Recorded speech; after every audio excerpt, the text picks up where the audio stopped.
Bonjour à tous, bonjour à toutes, bienvenue dans Tailgate ELF, le podcast de 100% ELF des équipes de The Playoff. On est de retour pour cette 4e émission après la 4e semaine de compétition où les Paris Musketeers se sont imposés brillamment 31-7 face au Rennes Fire. On va débriefer tout ce match, on va parler du début de saison et aussi du futur, de ce qui va se passer dans 2 semaines puisque les Mousquetaires seront en repos la semaine prochaine. Pour parler de tout ça avec moi, l'équipe habituelle du lundi soir, mon Jus. Salut Jus, comment ça va? Salut tout le monde, ça va bien.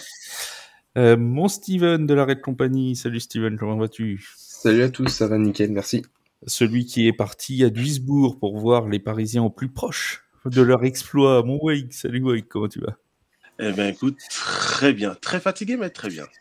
Et celui qui est notre quarterback des Paris Musketeers pour cette nouvelle saison 2025. On est très heureux de l'accueillir avec nous ce soir. Jalen Anderson est avec nous. How you doing, Jalen? How's it going? How you guys doing, man?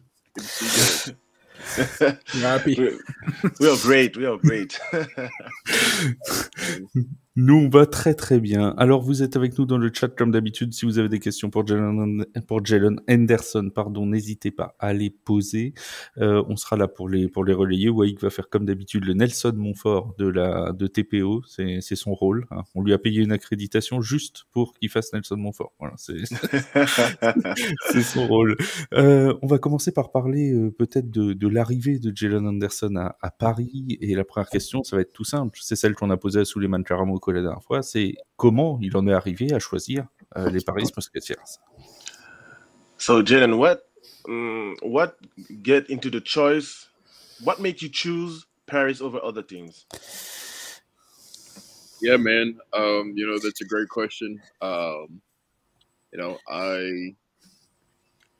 knew that there was a phenomenal athlete here on the team, and then on top of that, whenever you guys, the ownership, they were able to secure Jack Del Rio and Coach Luke as well. For me, that was really all that I needed. I knew that I was going to come here and be able to get developed to become a better football player and a better person as well. And so that ultimately led to the choice. It was a long, tough process, but I think that I made the right decision, and so I'm excited for it. Ouais, donc il dit que c'était une excellente question, Flav. Oui, mais ça va falloir qu'il s'y habitue parce que c'est tout le temps comme ça.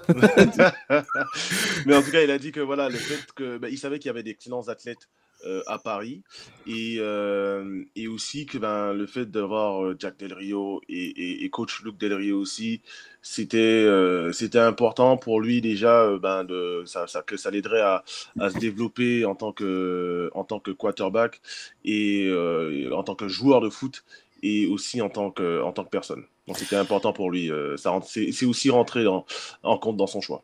Alors on suit tous, je pense, Jalen sur les réseaux sociaux. On sait qu'il fait beaucoup de photos de Paris. Demande-lui comment se sont passés ses premiers jours à Paris, son acclimatation à la ville. Yeah, we all follow you on Instagram, and we saw that you take a lot of photos of Paris. So how did you get acclimated to the city of Paris? Yeah, man. When I first came here, I did all the touristy stuff. Seeing the Eiffel Tower, seeing the Montmartre area, the Notre Dame, all those places. And then, as you live here, the longer you live here, the locals want to show you the local spots and stuff. So I try to get around and see there. But, a lot of the architecture is very beautiful to me. And so I like to take a lot of pictures just to create memories, right? Create memories that, one day I can look back and say, yeah, man, I lived in Paris before. So. Yeah. Donc, voilà, c'est vrai que quand il est arrivé, bien forcément, il a fait tous les coins touristiques, donc la Tour Eiffel, Montmartre, Notre-Dame, etc. Et donc, plus il est resté longtemps, plus il passait du temps sur Paris, on lui a les personnes les Parisiens ont pu lui montrer des spots un peu moins connus, un peu moins touristiques. Donc il a pu découvrir un peu Moulin plus Rouge et Paris tout. Ouais. et prendre des photos parce que c'est aussi c'est pour se créer des souvenirs et se dire un jour plus tard quand il ne sera plus à Paris, se dire j'ai vécu à Paris et c'était génial quoi. Oui, Steven, tu avais une question? Ouais, c'était pour rebondir sur ce que disait Wake. Jalen, what the place did you prefer to visit in Paris? And did you taste the bakery I told you? I don't think that I have been to the bakery yet, but I'm still going to go. I still want to go. I still want to try it out. I've heard that it's pretty good by you, so definitely somewhere that I want to try out. But a place that I like to visit a lot is the Sacré-Cœur. I like to go up there a lot in that whole little area, and then I'm just going to a park. I like to go to the park Bouchermont. I think I'm saying it right. I'm sorry. You're good. Perfect. But yeah, that's for me. Just nice to get out, enjoy the nice weather. And that's all I know so far. So maybe if there's other places that you guys could recommend, I would. Va au Parc des Princes. Yeah, you have to go to the Parc des Princes, the stadium. Yeah, but the soccer season is over with. But maybe at the start of next season in August, so you'll be able to see a soccer game over there. You guys won the championship this year, we won the French championship, the Champions League, the big. Oh non, lance pas là-dessus. The big one. So yeah, and there you go. So, yeah, we're pretty happy as Paris fans. Nice. Donc du coup, qu'est-ce qu'il nous a dit? Alors, il nous a dit qu'il n'a pas encore pu tester la boulangerie que lui a conseillé notre cher Steven. Quelle est cette boulangerie, Steven? D'ailleurs, quelle est cette boulangerie? C'est la boulangerie-pâtisserie Gonflée, rue de Belzins. C'est Timothy Breton qui tient ça. Et voilà. Et donc la pub est faite. Exactement. Sinon, il aime bien se balader du côté du Sacré-Cœur. Il a un petit parc aussi qu'il aime bien. Alors, c'est le parc de, les gars, Bouchemont. Les buts de Chaumont, je pense. Buts de Chaumont. Voilà, moi, je connais pas Paris, donc moi, je connais rien du tout à Paris. Donc, Steven, voilà. Répète, juste pour que les gens comprennent. Je sais pas si les gens ils ont bien entendu. Steven. Le parc des buts de Chaumont. Voilà. Ce parc-là, moi je connais pas, donc si vous connaissez, tant mieux. Et donc voilà, donc il est ouvert à toute proposition. Il a quand même envie de visiter Paris. Donc si on a des recommandations ici, dans le chat vous avez des recommandations, n'hésitez pas à lui faire des propositions. Il est très ouvert. Vous pourrez aller croiser Jalen dans un parc un de ces jours. On va reparler un petit peu du sportif et de son arrivée encore une fois sur Paris et sur cette franchise des Mousquetaires. Il devait remplacer Zach Edwards après 2 saisons avec Zach à la tête de l'attaque parisienne. Est-ce que ça lui a mis une pression supplémentaire d'avoir à remplacer un joueur qui a été quand même meilleur joueur offensif de l'année encore l'année dernière, ou est-ce qu'au contraire c'est plutôt une motivation, un challenge pour lui?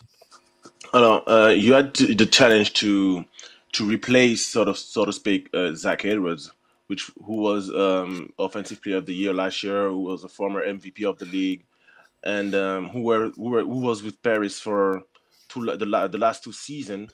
So it was a big challenge for you to take his place, so to say. So how did you take all that? Yeah, man. Like I've said before, you can't take away what Zach has done here. I personally don't know Zach, and all of his accolades that I'm sorry, the train is going. It's kind of loud. All of the accolades that he's done since he's been here, that's absolutely phenomenal. And I'm happy that he was able to do that for this team, for the city, and for himself. I personally coming here was not taking on any type of, for me personally, it wasn't any type of challenge of, I need to do better than him or anything like that. I just personally wanted to be the best that I could be for myself, but for the team and for this season as well, because from here on out, that's pretty much what matters. I've won stuff in the past and won championships, etc. in the past.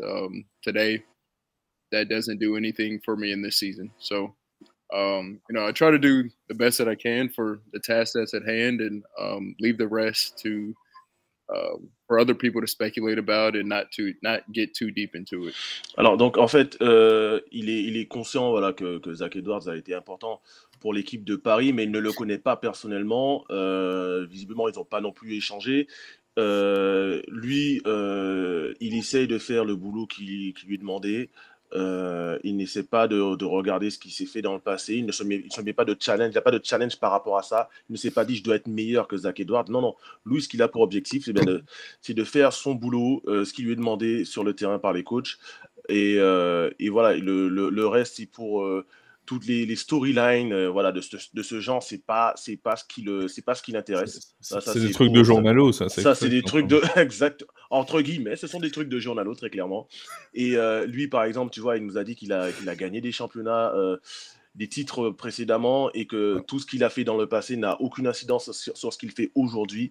Là, ce qui l'intéresse et ce qui le pousse à travailler, c'est ce qu'il a devant lui, c'est l'avenir, c'est la saison actuelle avec les Paris Musketeers, et ce qui a été fait dans le passé, ça n'a pas d'incidence sur ce qu'il fait aujourd'hui. Avant de continuer l'interview avec Jalen Anderson, juste saluer tout le chat qui est avec nous. J'ai vu les questions de Kevin, t'inquiète pas, c'était des questions qui en plus étaient prévues, même Jules avait ce même genre de questions. On va dérouler tout doucement, on va parler des premiers matchs de cette saison, et puis on reviendra évidemment sur le match contre le Rennes-Fire juste après. Justement, ces premiers matchs de la saison, ça a été un premier match au mois de mai au stade Robert Bobin contre le Rennes-Fire, puis ce match contre Stuttgart, sans aucun point marqué. Quelles ont été ses premières impressions, les grosses différences entre la JFL qu'il a connue pendant 2 saisons et le LF? So yeah, you played the first 2 games at Bondouf in the new stadium, against Rhein-Fire and Stuttgart Surge, who are tough opponents. So you came straight from the GFL. What is the difference? What surprises you between the difference between the GFL and the ELF? Yeah, that's a great question as well. Is that from Tease Doriel? I think. No, I got it wrong. Yeah, the difference is, I mean, it's obviously bigger in every single aspect that you can think of, and that's bigger in the media. The players are bigger, the players are faster, the players are smarter, a lot better coached out here as well. The games are bigger, but a lot bigger audiences. Just as a whole, the entire outlook, the entire approach of the ELF compared to the GFL, it's just bigger, which would make sense. Europe, the ELF is European wide, so the entire European wide teams from all over different countries, whereas the GFL is only in Germany. And so it's like a microscopic to a macro scopic to a macro look to a macro to a macro vision of football. One is like this big, one is like this big. So just from the whole entire outlook, the ELF is definitely, bigger in every aspect. And that's just for my opinion. I played in other leagues as well, played in Japan X League. And there's these rankings that always come out that are saying like, Japanese teams are better than whoever. And there's like a global rankings, I guess, that comes out. I can tell you guys from firsthand experience. I've played, in my opinion, I've played some of the best teams in the ELF. I've played the best teams in Japan. Played the best teams in Germany. ELF definitely has the best competition outside of Canada and the United States. That's just from my personal experience. If you feel different, all the power to you. But, I played in each different league, and therefore I think that I have a valid opinion on it. So yeah, man. Sorry, I kind of No, elaborated. no, It's good. it's all good. We like it. We like it.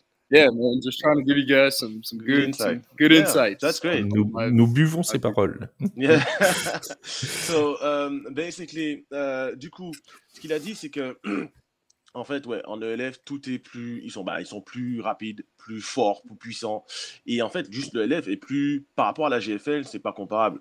Il nous expliquait que vraiment, la GFL, c'est vraiment une ligue allemande comparée à l'ELF, qui est une ligue européenne, comme son nom l'indique. Et donc, forcément, tout est plus énorme, tout est plus gros en ELF, que ce soit l'audience, que ce soit la compétition, les joueurs. Voilà, ils sont, si vous voulez, le niveau de difficulté est beaucoup plus élevé en ELF. Et donc ça, c'est ce qu'il nous disait. Lui qui a, pour le coup, joué en GFL, en X-League au Japon et en ELF, il semble avoir, pour le coup, il a la connaissance et l'expérience de ces différentes ligues. Et du coup, il a, à ses yeux, le LF est la meilleure ligue de football américain en tout cas après le Canada et les États-Unis. C'est ça où on trouve la meilleure ligue. Et il pense que, alors il dit que chacun a le droit d'avoir son opinion, hein, bien évidemment, mais que lui, il a expérimenté les différentes ligues et que le LF propose vraiment quelque chose, un niveau plus élevé, en tout cas depuis qu'il y est et ce qu'il a vu comme équipe. Alors, il faut aussi admettre qu'il a vu les meilleures équipes ELF, hein, quasiment, sauf Vienne. Mais donc forcément, il va les voir. Et il va les voir en plus. Donc ouais, il nous a dit que voilà, c'est vraiment la GFL, c'est vraiment un niveau macro. Mais en fait, il parle pas d'XFL, il parle vraiment de X-League. Et donc, c'est vraiment la GFL, c'est vraiment le niveau macro et le LF, c'est un micro plutôt, et le LF, c'est un niveau macro. Si on peut vraiment comparer les deux, quoi. C'est une question, Steven. Yes. You know, former XFL, now it's named UFL in States. What do you think about this league and the ELF? Sorry, because the UFL attendances are very low. And what do you think about the level of the UFL compared to the UFL?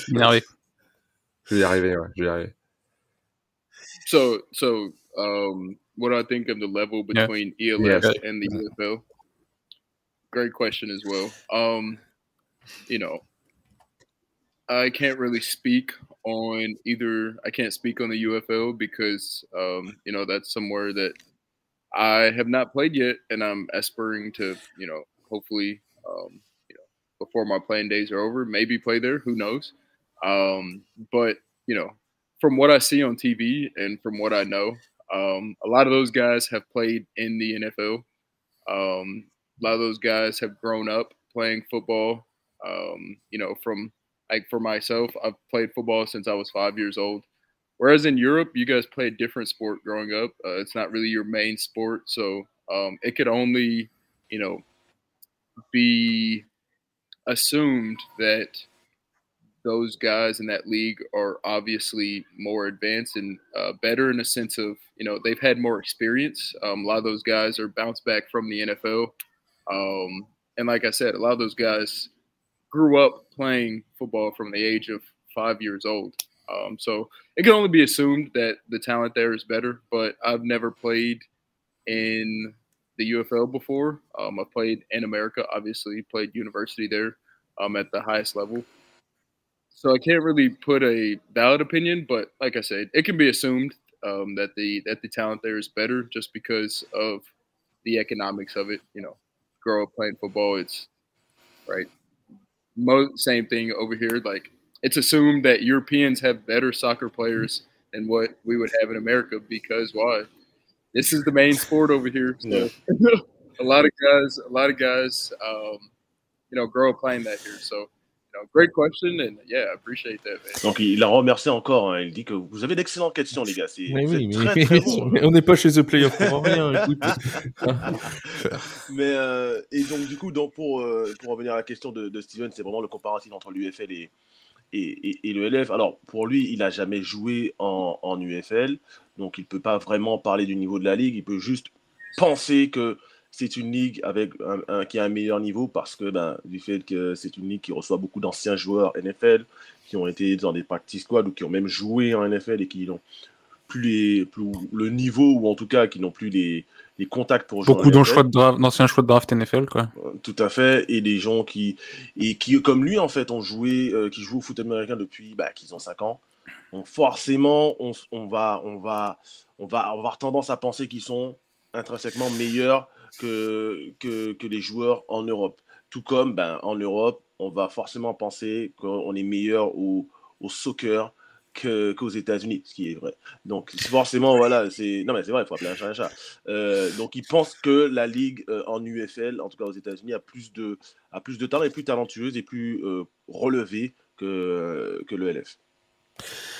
On va parler d'un sujet qui fâche avant de faire plaisir à tous les fans et à Jalen en particulier, à savoir reparler du match d'hier.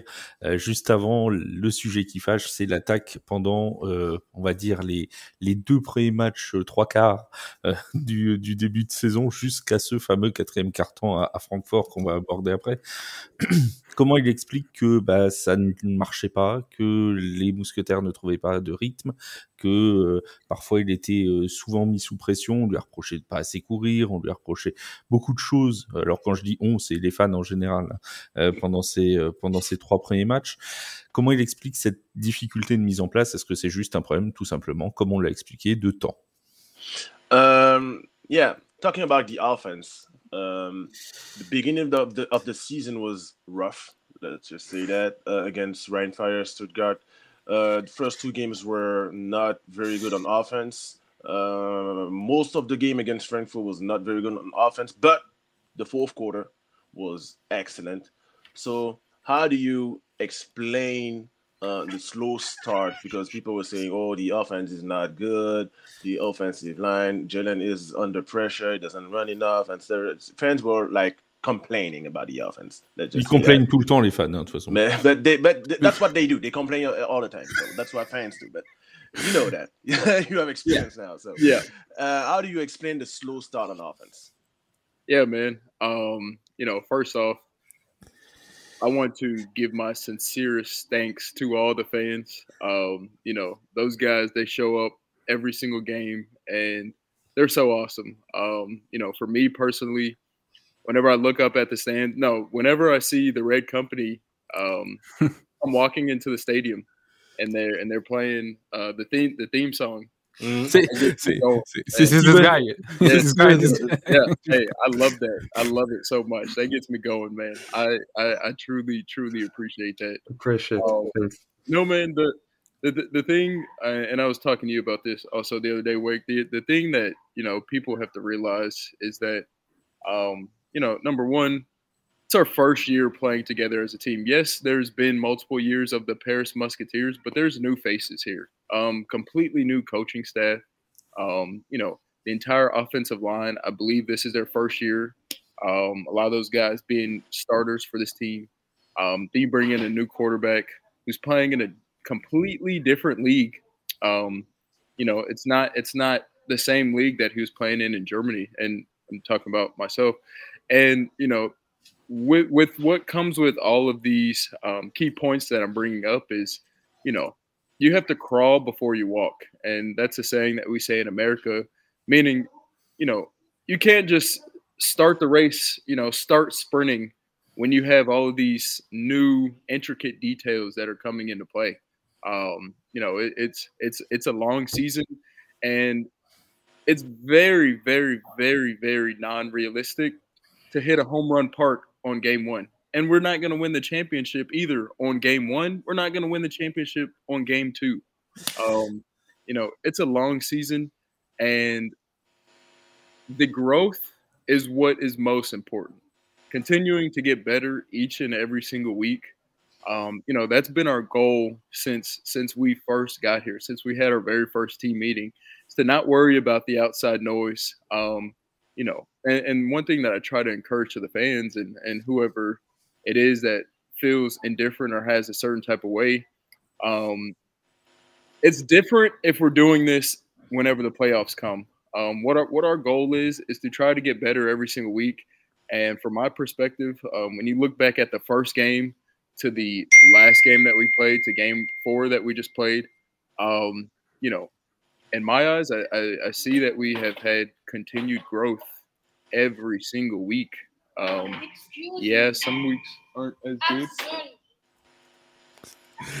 Oh, it's okay. It's okay. Because they are. No, it's okay. It's okay. Yes. I'm sorry.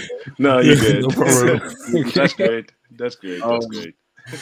But you know, man, it's going to be a constant growth every single game, and what our main goal is to do is to try to get better each game. And you know, some games going to be better than the others. But when you look back at it, when you look back at the end of the season, and you ask yourself, okay, do we continue to have constant growth each game?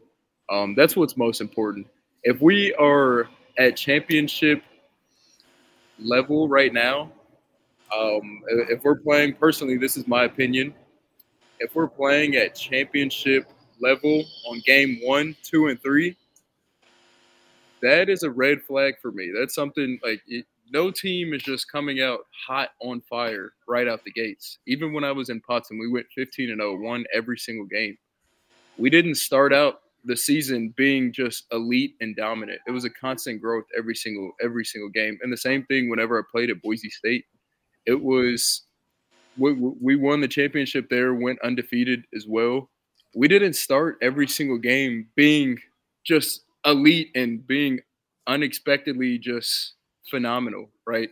No, so it's going to be a continuous growth, and that's our main goal. And you know, we're just hoping that every single game we can continue to get better. And you guys saw it there in the fourth quarter of the Frankfurt game, what we're capable of. And me personally, I think that was just a little tiny piece of what we really are all capable of. We're still getting guys back from injury, you know, getting our team, molding our team together to what it's going to be. And then you guys saw it as well in the last game, in the Rain Fire game. We picked up offensively where we left off. I think our offensive line have continued to get better each game. I see those guys work hard every day. We're in the bye week right now, and those guys are still here working hard. You know, I don't have any doubts. I'm not scared about any games that we have coming up on our schedule. So, again, all the fans that are freaking out that you aren't seeing an ELF championship, Super Bowl, NFL caliber team in game 1, I think you guys need to relax a bit and just trust the process. Understand that the management has brought in the right people to this organization to bring a championship here. I, again, have won many championships in my life, and on none of those teams were we amazing in the first 3 weeks. It's a process. It's a long season. You have to trust the process and understand that everybody in the building, everybody in the organization is all hands on deck to getting us a championship at the end of the season. And so we try not to worry too much about that stuff, but it's life and it's sports. And, you know, a lot of times on sports, you have people that are not in the building every day that think that they should be the commissioner and the owner of the team. Well, I'd like to tell them, if that's what you want to be, you can go fill out a job application and become you can do it yourself, you know. But great question. Great question. Yeah, encore une fois, excellente question. Je ne sais plus qui l'a posée, mais excellente question parce que j'ai À ton avis. C'était sûrement pas Flav en tout cas. And that was a great long answer, but that was a great answer. I'm gonna, you know, I won't translate everything. I'm gonna try my best tu peux traduire. Yeah, I'm sorry. Yeah, I apologize. I'm working on my French, okay? I'm trying to get better. Trying. It's all good, man. It's all good. It's all good. That's my job. Don't worry about it. Donc, qu'est-ce qu'il nous a dit? Il nous a dit déjà dans un premier temps, quand il arrive au stade, il adore l'ambiance qui est mise par les supporters qui sont présents et bien évidemment, il nomme l'arrêt de compagnie. Il adore. Oui, qu'est-ce que si je peux te couper juste une toute petite seconde, juste pour dire que Jalen, pour le coup, c'est la chose qu'il fait quasiment tout le temps en premier dans ses interviews. Il l'avait déjà fait contre Lauren Fire, je raconterai l'anecdote juste après, mais il l'a fait encore hier quand tu l'as interviewé. Il remercie sans arrêt les fans et la Red Company en premier. La première chose qu'il dit toujours, c'est de remercier les fans et la Red Company, et ça, c'est quelque chose que je pense, Steven nous confirmera, qui est beaucoup apprécié. C'est très apprécié, et notamment quand on a fait la soirée d'adhésion, enfin d'anniversaire et du coup d'adhésion. Jalen était là, il y avait Lamonte aussi qui était là. Ils n'ont pas hésité, ils sont arrivés, ils sont tout de suite venus nous voir, se présenter, etc., discuter. Et ça, franchement, ça fait vraiment plaisir. So Jalen, just so you know, the Red Company and the fans are very thankful for you to, always shout them out when you start an interview. During the party, the launching party of the season with the Red Company, you and Lamonte, the first thing you did was come up to them and show love. So they really are thankful for what you do and the love that you show to them. I appreciate them as well.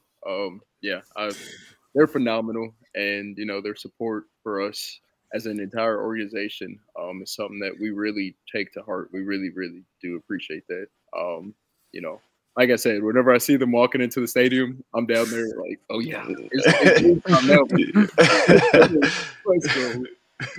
Donc voilà, il rappelle que que la Red Company et les supporters en général des Paris Musketeers sont vraiment importants pour à la fois pour les joueurs et pour la franchise. Donc ça, il tient à le dire. Et donc à chaque fois qu'ils viennent dans le stade, ça le met dans l'ambiance. Ça le met dans le jus pour le match. Ça le permet aussi de rentrer dans son match. Et que voilà. Et donc ça, c'est important pour lui de le repréciser à chaque fois. Donc l'important soutien de la Red Company et des fans des Paris Musketeers. Concernant l'attaque, bien évidemment, il nous a dit que une attaque, ça prend du temps. J'ai dit ce que tu avais dit la semaine dernière. En fait. Quasiment mot pour mot. Quasiment mot pour mot. Il a dit ce que j'ai dit la semaine dernière. Et nouvelle attaque, nouveau quarterback, nouveau joueur, nouveau coaching staff, quasiment qui a été renouvelé, pas à 100%, mais quasiment. Nouveau, donc qui dit nouveau coaching staff, dit nouveau système. Il y a plein de choses qui doivent être apprises. Lui, Jalen, c'était sa première saison. C'est sa première saison en ELF. Avant, il a joué en GFL, donc il arrive. Tout est nouveau pour lui. Comme je disais, entre guillemets, lui, et si l'expression américaine qu'il le veut, il faut d'abord faire du 4 pattes avant de marcher. Grosso modo. On a compris l'idée. Ouais. Mais vous avez compris l'idée, c'est l'expression américaine. Donc ça prend du temps.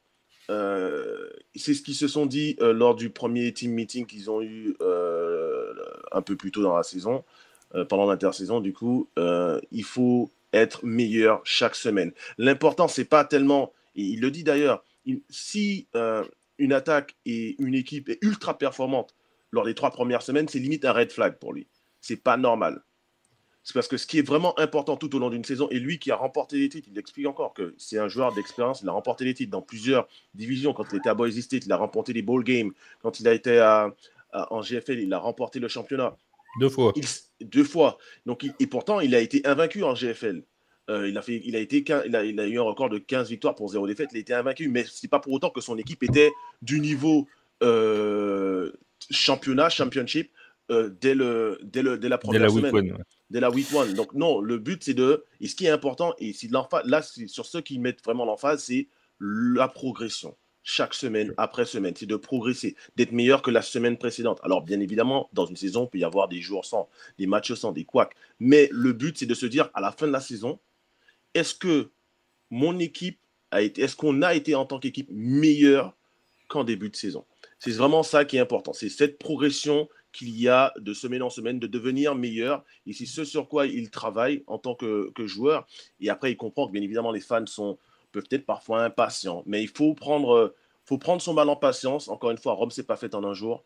Et il le dit aussi de manière ironique. Si vous n'arrivez pas à comprendre que c'est un process, et il le dit, c'est un processus. Il faut prendre du temps.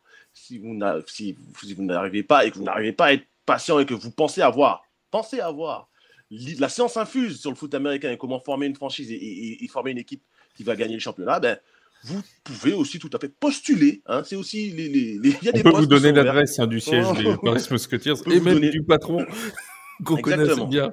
Voilà, on peut vous donner l'adresse des patrons. Allez proposer votre job. Non, mais plus sérieusement, On il salue faut- John McKeon d'ailleurs au passage. on te dit John et tous les autres propriétaires, les propriétaires. des Paris Musketeers, mais il faut être patient. Encore une fois, c'est peut-être dur à entendre pour les fans, et ça, il en est conscient.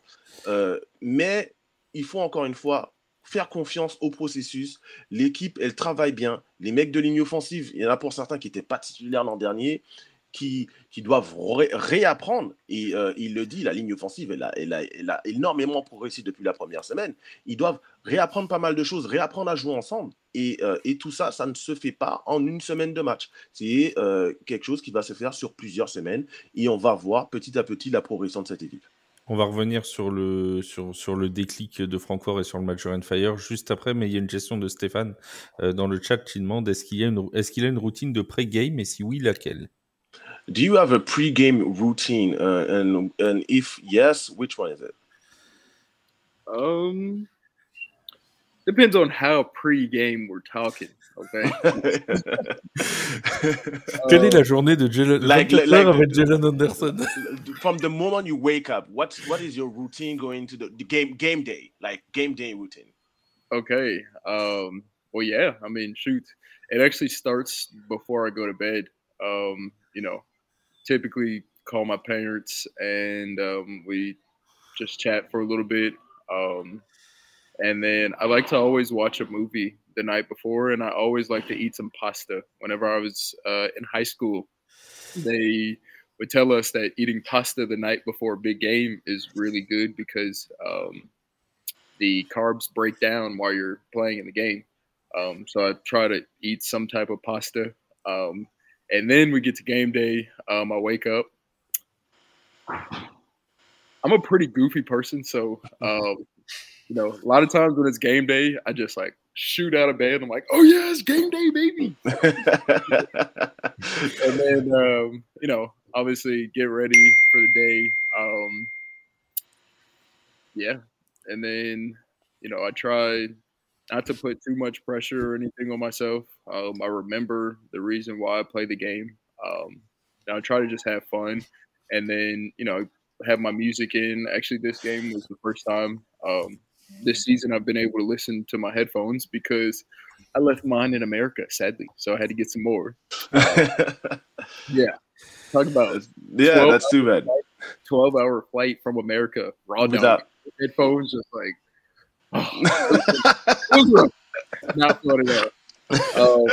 But I like to just enjoy the day. Try to eat a lot of food because I'm always like hungry. I remember I played in the championship game in Germany, and my dad was able to come to the game, which was awesome. And they'll actually be at the next game, so I'm super looking forward to that. But I didn't eat as much because I was just anxiety. I don't know why. I just didn't eat.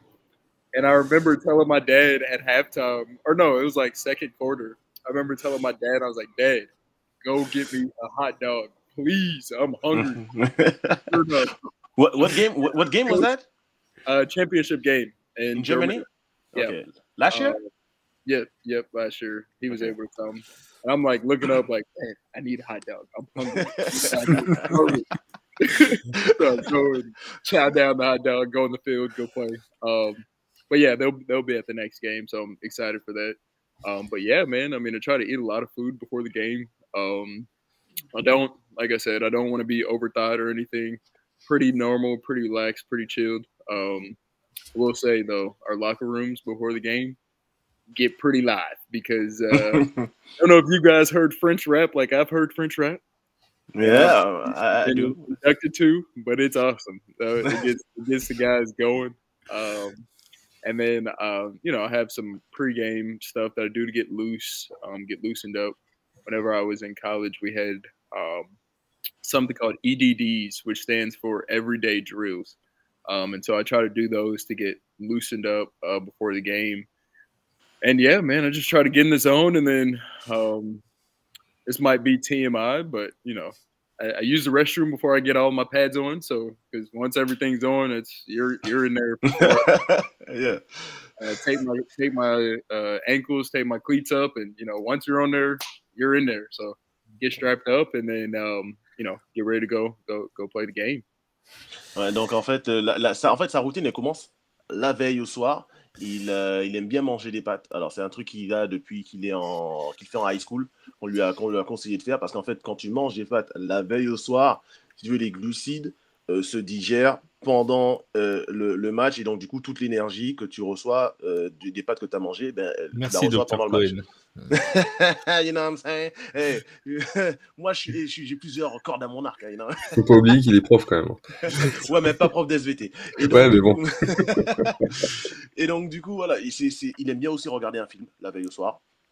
Et sinon, en fait, le jour du match, lui, c'est un mec plutôt marrant. Hein. Je pense qu'on a commencé à le voir. Oui, ça, je pense. Et donc, voilà, il se prend pas trop la tête, il se met pas trop de pression les jours de match. Il essaie pas de rejouer, enfin, de jouer le match en avance plutôt. Rien de tout ça. Il essaie vraiment d'avoir un jour plutôt classique. Il aime bien, et ça, c'est à noter, il aime bien manger les jours de match. Comme d'autres. Il aime bien manger les jours de match. Et d'ailleurs, il a raconté une anecdote de quand il était de son match, de sa finale de GFL l'an dernier, de GFL Bowl, où son père était venu. Donc ça, déjà, il est cool. Il était très content que son père vienne le voir jouer en Allemagne. D'ailleurs, son père qui viendra le 22 juin, si j'ai bien compris, à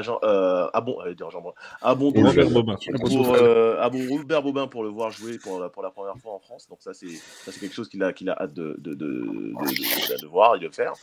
Et donc du coup il mange beaucoup. Et d'ailleurs lors du GFL Bowl l'an dernier, il avait quasiment pas mangé de la journée. Il s'est retrouvé en plein milieu du match à avoir une fringale limite. Donc il a demandé à son père d'aller lui chercher un hot dog. Et donc c'est son père qui lui a ramené son hot dog et il a mangé parce qu'il n'en pouvait plus. Lui, hein. Ça me rappelle quelqu'un, mais qui ça me rappelle. C'est incroyable. Ah oui, ça me permet. Oui, j'ai oublié de dire qu'aussi la veille au soir, il aime bien appeler ses parents. Ça, c'est très important pour lui aussi de pouvoir appeler ses parents la veille au soir. Et donc son père lui a ramené son hot dog et il s'est transformé en deuxième mi-temps. Donc je rigole, mais voilà, ça lui a permis de continuer le match et de retourner en deuxième mi-temps en pleine forme. Et donc ouais, il se prend pas plus la tête que ça. Il aime bien écouter de la musique. Et c'est vrai que dans les vestiaires des Mousquetaires, ça écoute du bon rap, visiblement pour se mettre dans l'ambiance. Et voilà, il essaye. Important aussi, mais ça on n'y pense pas à ce genre de détails. Aller aux toilettes avant d'aller de s'habiller, de mettre tout son équipement et tous les pads, etc. Il faut aller aux toilettes avant parce qu'après ça devient un peu plus compliqué de manœuvrer, on va dire.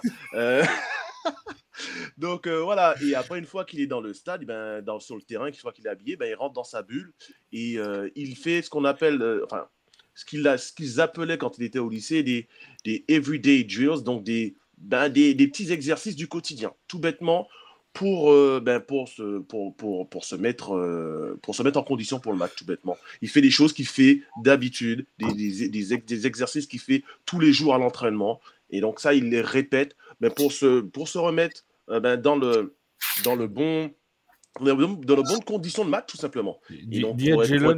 Dis-lui que s'il veut rentrer chez lui, il a le droit parce qu'on n'a pas envie qu'il se fasse bouffer par les moustiques. If you can go inside. You don't have to stay outside. You can go inside if you want. The way my Wi-Fi is set up here, it works best outside. And for best streaming services, stay outside. Hey, don't let a mosquito eat you up. Hey, I'm out here covered up, man. I'm good. Après, on va avoir des problèmes avec la franchise, on va avoir des appels et tout. Tiens, en parlant de ça, j'ai eu un appel de Duisbourg ce matin. Tu leur dois 300 balles de hot dog.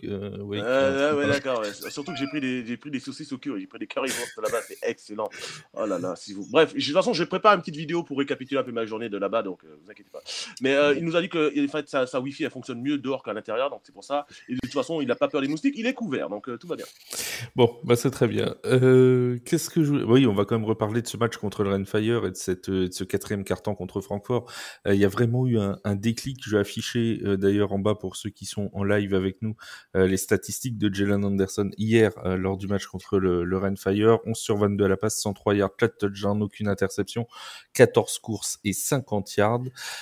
C'est son vrai premier très gros match offensif depuis son arrivée et on suppose que ça lui fait beaucoup de bien.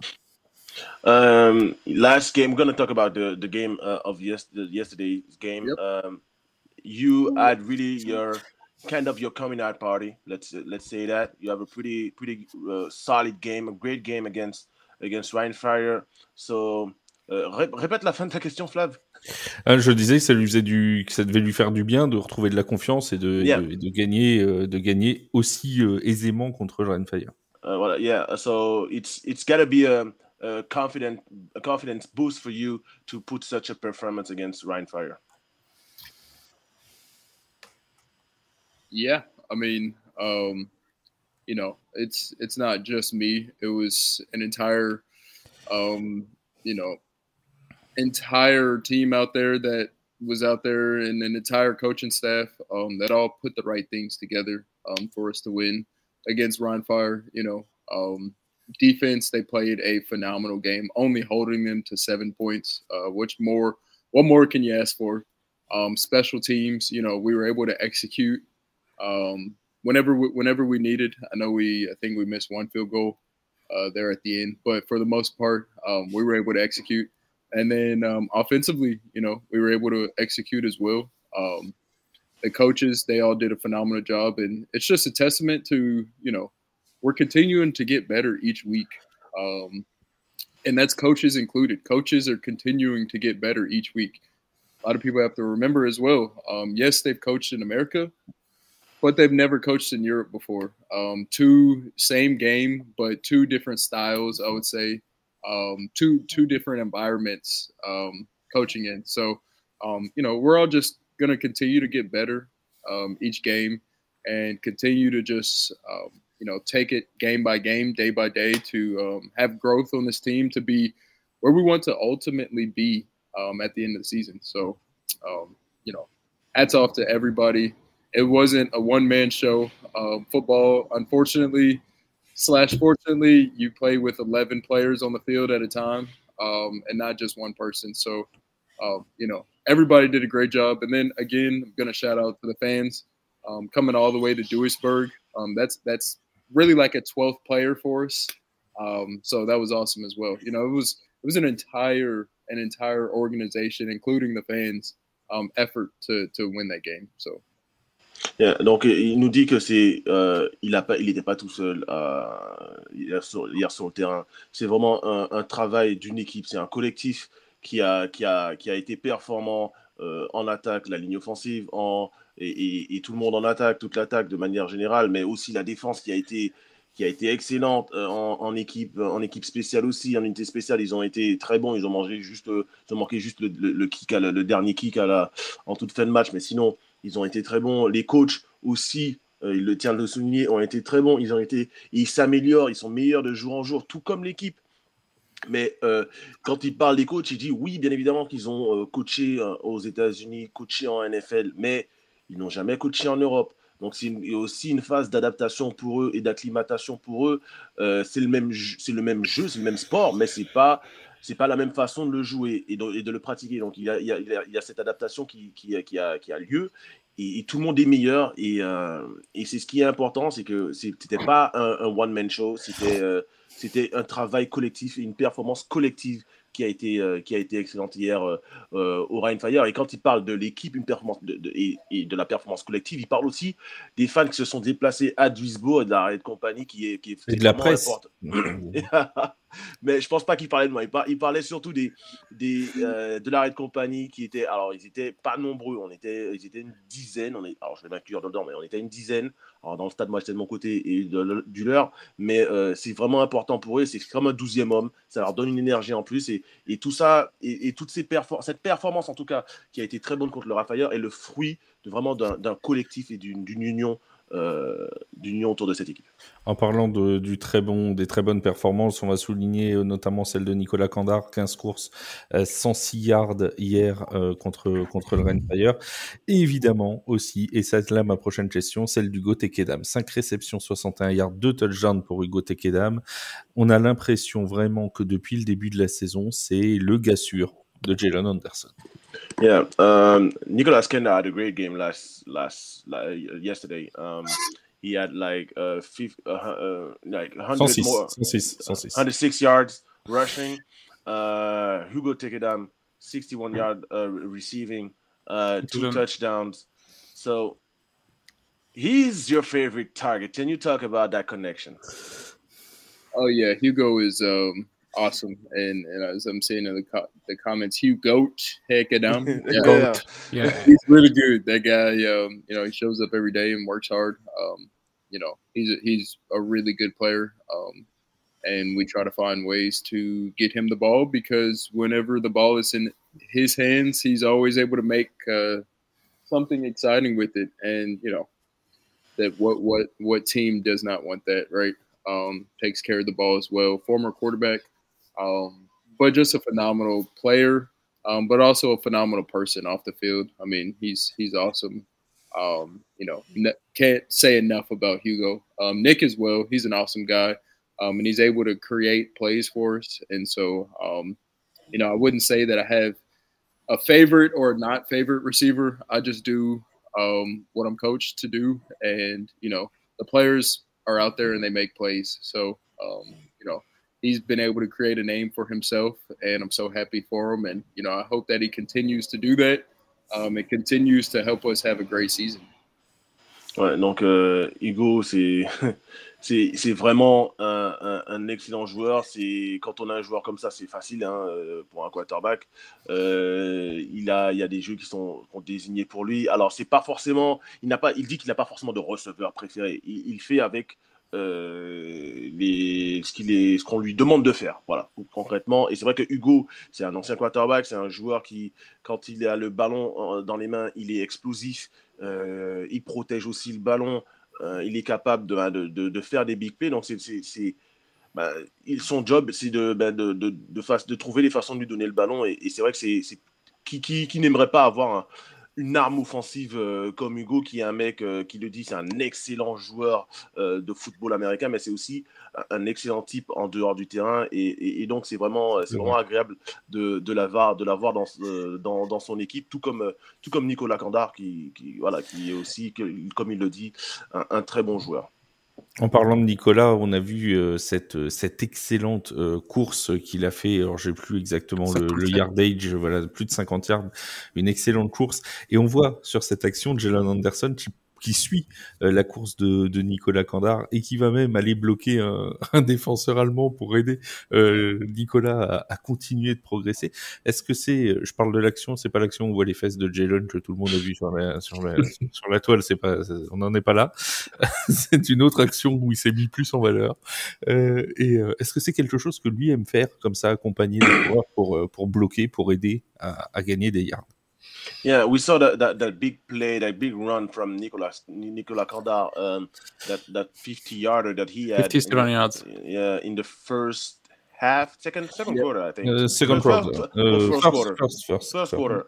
And we saw on that play that you went down the field to block, and people, saw that play. They also saw the play where we see your chicks out there, but that's another thing. Because we have some ladies in the stadium. Ce sera l'image de l'année. Yeah, I'm sure all of Europe saw that. I've been getting so many DMs and so many memes. It's awesome, honestly.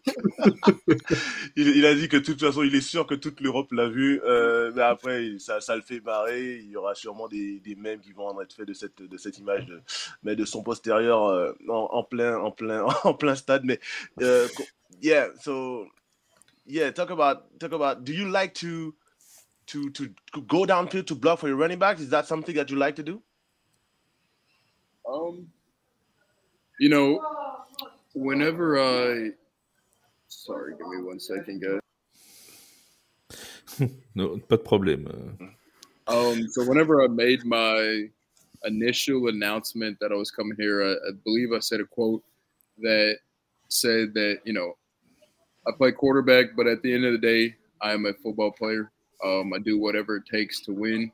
And what that means and what that entails is if your running back breaks out, yes, you get out and you help block to create, you know, an explosive play, create a better play. You know, there's times that I run, I can throw, I can pass. I run when I need to, you know, pass whenever I need to.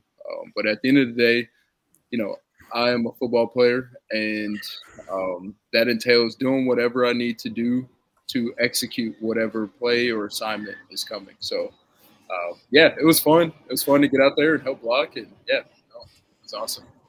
Il l'a dit sûrement dans sa vidéo de présentation quand il a signé à Paris. Avant tout, c'est un joueur de football.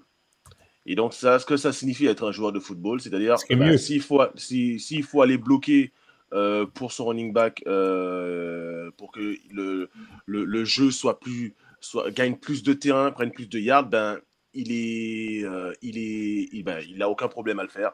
Il prend même du plaisir à le faire. C'est quelque chose. Son job, certes, c'est un quarterback, donc il peut lancer, il peut courir quand il en a besoin, mais c'est aussi d'aider son équipe de toutes les façons possibles. Et ça passe aussi par bloquer quand son running back court.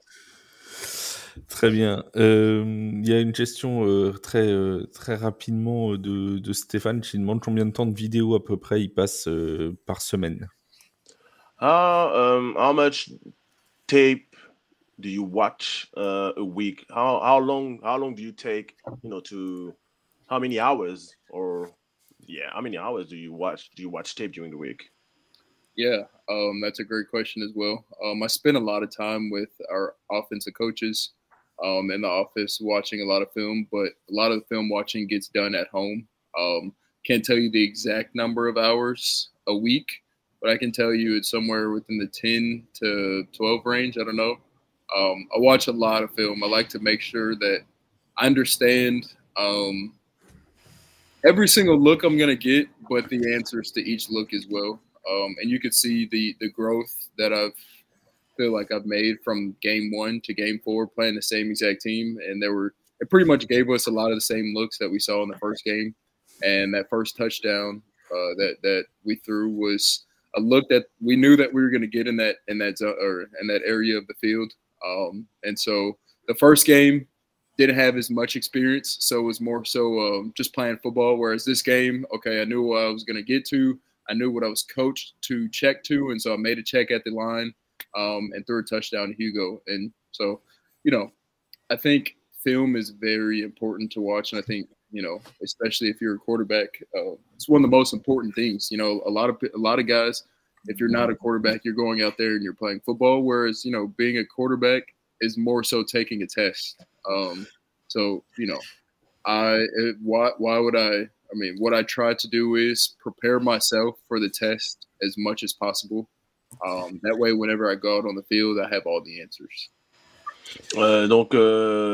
Alors, il ne sait pas exactement combien de temps il passe à regarder du tape. Ce qu'il fait en tout cas, c'est qu'il il passe beaucoup de temps avec les coachs offensifs à regarder ce qui se fait, notamment dans des défenses du prochain adversaire.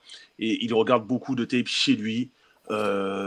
Alors, il donne aux alentours de 10 à 12 heures par semaine pour regarder du tape, mais il ne sait pas vraiment en fait combien de temps il passe. C'est juste que il se prépare au test, et notamment il explique que contre le Rhein Fire, le premier touchdown qu'il lance à Hugo, c'était un look que leur avait donné la défense, qu'ils avaient vu en tout cas dans le tape, et donc ils savaient quel check faire au niveau sur la ligne de scrimmage avant le jeu pour battre cette défense, et c'est comme ça qu'il a pu faire le check sur la ligne et lancer le touchdown à Hugo contre le Rhein Fire. En fait, il explique que regarder du tape en tant que quarterback, c'est quelque chose d'ultra important, c'est quelque chose qu'il faut faire parce que en fait, chaque semaine tu vas avoir un test, et regarder le tape de la défense que tu vas affronter, c'est comme regarder les réponses du test avant de le passer. Donc c'est vraiment apprendre, c'est réviser avant de passer d'avoir révisé avant de passer un contrôle. Et il disait que le prof qui parle là. En effet, c'est mieux de. Après, moi, je conseille toujours à mes élèves de réviser. Après, ils font ce qu'ils veulent, mais je conseille toujours de réviser. Ça aide. On ne comprend pas ce qu'il y a dans la leçon, toi, dans ta langue, mais bon, c'est pas grave. Ça, c'est un autre débat pour un autre jour. Mais il disait que normalement, notamment lors du premier match contre le Rheinfire, il n'avait pas autant de recul sur cette équipe. Donc c'est pour ça que il a juste joué au foot et entre guillemets avec son instinct, plus que parce qu'il ne connaissait pas forcément il n'avait pas l'expérience de jouer contre cette défense. Là, il avait du tape, il avait du recul par rapport à cette défense, il savait ce qu'il attendait et il a pu avoir les réponses au contrôle. Et il a plutôt réussi le contrôle. Il a bien passé l'examen. Encore une ou deux questions, après on libère Jalen parce que sinon il va passer 25 ans avec nous et je pense qu'on va se faire gronder par toute la franchise. Donc, encore une question sur ces axes de progression. On a vu qu'il a perdu encore hier un ballon sur fumble, il y en avait déjà eu un contre Francfort. Est-ce que, quels sont, il y a Kevin qui parlait tout à l'heure de passes un petit peu surdosées aussi, notamment, il y en a une vers Anthony Mangou, je crois, à un moment. Quels sont pour lui encore les axes de progression qui lui restent? So 1 or 2 questions, and then we're gonna let you go. We know you have things to do as a human being first, and as a quarterback second. And but yeah, what are the things that you think that you need to work on? We saw a little bit of ball security problems against Frankfurt. You had the fumble on the goal line. You had a fumble yesterday also. What is the thing that you think you need to work on? Yeah, that's a great question. Man, there's a entire almanac of things that I feel like I need to get better at. Accuracy in some points can be better. Like you guys said, ball security can be better. Decision making can be a little bit faster, I believe. There's a lot that I can work and get better on. And these things, taking advantage during the bye week, trying to work on that, taking advantage during the off practice, trying to work on that and, get better each week. There was a throw that I missed in the Frankfurt Galaxy game, where I was sprinting out to my right, had Hugo wide open in the end zone, missed the throw, and, went in, put in the work to try to continue to get better at that. And the same situation came up in the Rainfire game. Oh, sorry. The same situation came up in the Rainfire game, and I was able to execute. So, the work is, for me, it's always trying to improve myself, trying to be the best player that I can be for this organization.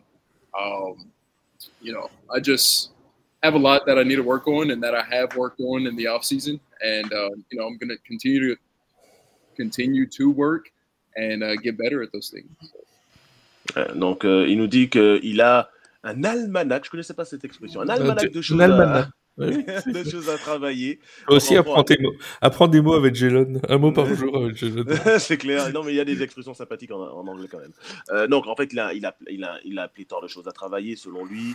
Comme on l'a dit, la sécurité du ballon, la précision de certaines passes, comme l'a mentionné Kevin dans le chat, et donc sur aussi sa prise de décision qui parfois est à son goût un peu trop lente. Donc il a pas mal de choses à travailler selon lui, et voilà, de toute façon ça fait partie du processus. Il travaille sur toutes ces choses tous les jours à l'entraînement, il essaie de devenir meilleur de semaine en semaine, et notamment il pensait à un jeu qu'il a raté, une passe qu'il a ratée contre Francfort, une passe vers Hugo dans la end zone. Quand il a roll out, il a essayé de trouver Hugo, il a raté. Et puis il a eu l'occasion, s'est représenté contre le Rheinfire hier, un peu la même situation où il a dû roll out et lancer sur Hugo. Et cette fois-ci, il a pas raté son lancer. Donc voilà, il continue de travailler quotidiennement. C'est ce c'est ce qui le motive et à être meilleur jour après jour, semaine après semaine.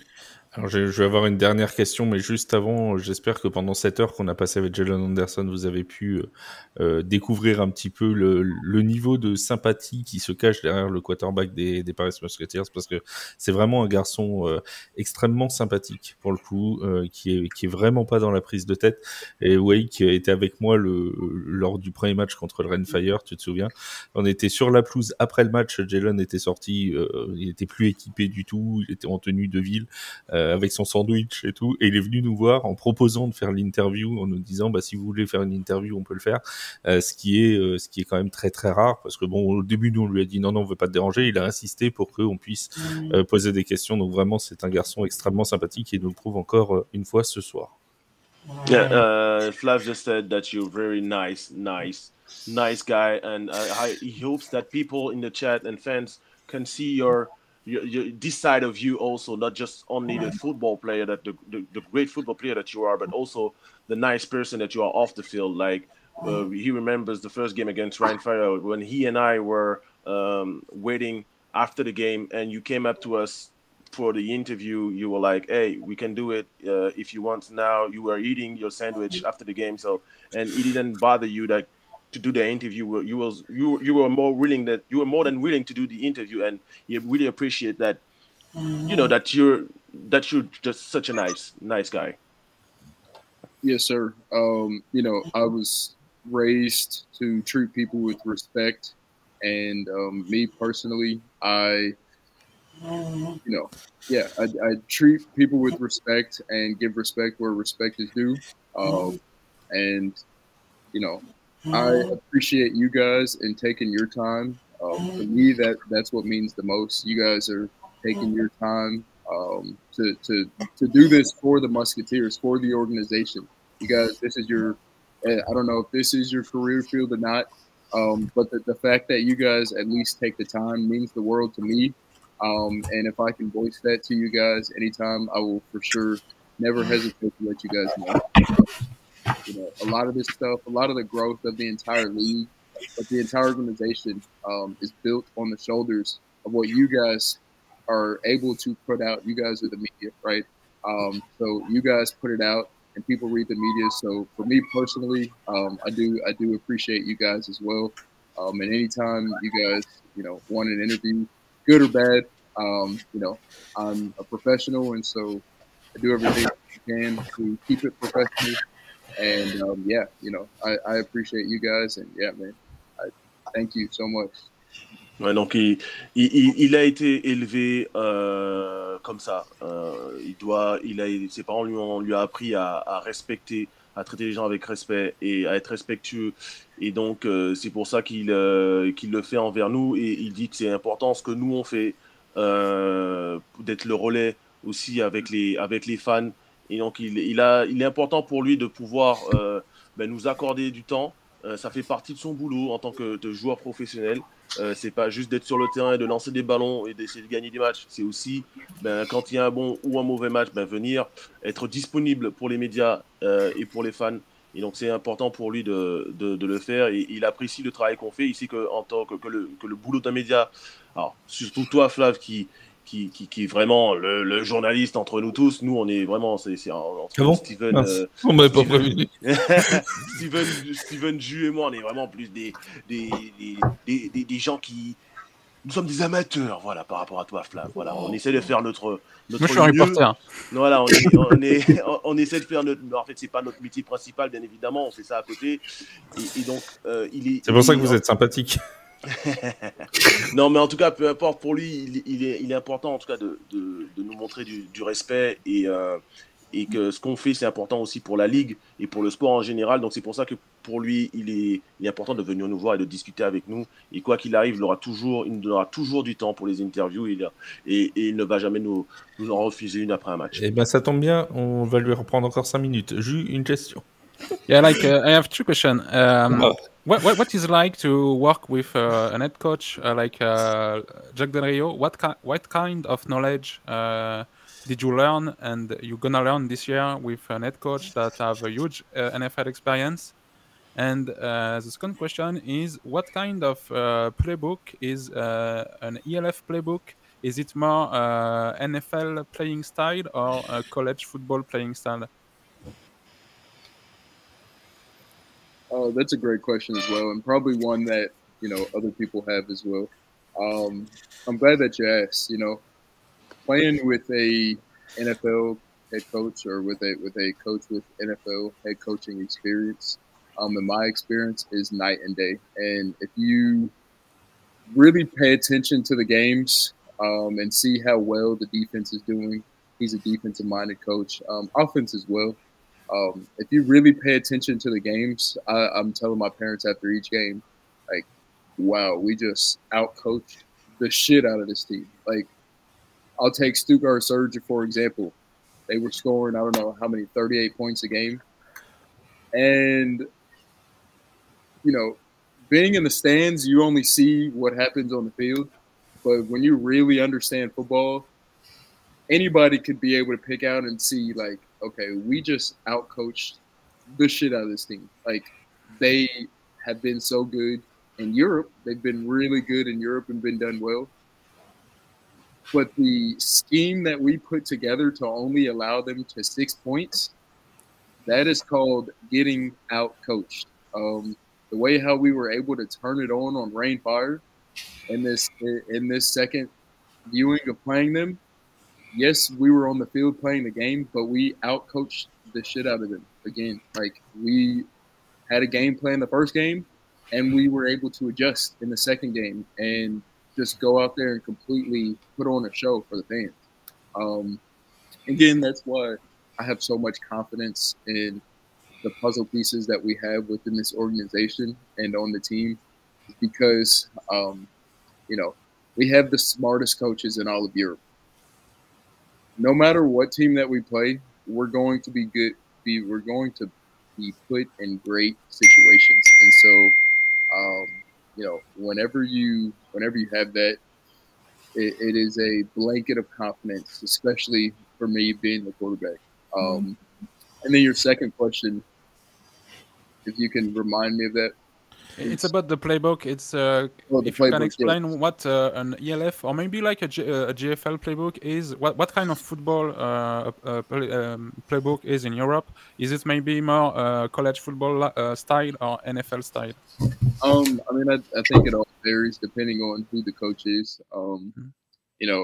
For example, whenever I was in GFL and in Japan, very different playbook than what I have now. But the coaches that I have now are also different. The coaches that I have now have NFL experience, where the coaches that I had previously did not have NFL experience. Typically, NFL playbooks are a lot more complex, and that's sort of how ours is now. Very, very complex. But whenever I was in college, I ran a very complex playbook as well, so it wasn't a tough adjustment for me. And that's really what matters, is what can the quarterback handle? Can the quarterback handle something complex, or does it need to be easy? And then I think you go from there. But to answer your question, it varies from offensive coordinator to offensive coordinator. And so, the type that we have is a NFL based offense. And so, yeah, and I think defense as well. And so, yeah, that's how it is. Great question, though. Thanks.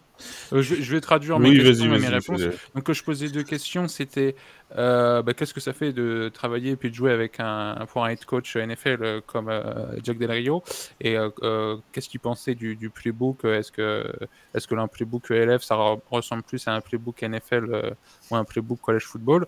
Donc, pour la première, pour le coaching, il dit par exemple sur le match contre le Surge, ils ont complètement outcoach l'équipe en face, parce que ils ont fait un 6-0, et quand tu mets le Surge à 0 points, c'est une performance, et il dit c'est là où ça fait des détails importants, et que lui il a pleine confiance en son coach, et il dit que c'est le plus intelligent de la ligue, parce qu'en fait quand tu as un head coach qui a une expérience NFL, il bosse sur des détails, il s'ajuste, et il l'a répété plusieurs fois, mais ils ont outcoach l'équipe en face, et il s'attend justement à avoir des matchs comme ça où ils vont s'ajuster sur des cartons, des mi-temps, et c'est là où la différence va se faire contre d'autres équipes.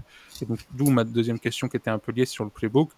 On peut le voir en ELF, si vous suivez du college football et NFL, il y a des schémas offensifs, on remarque des similitudes entre NFL ou college football.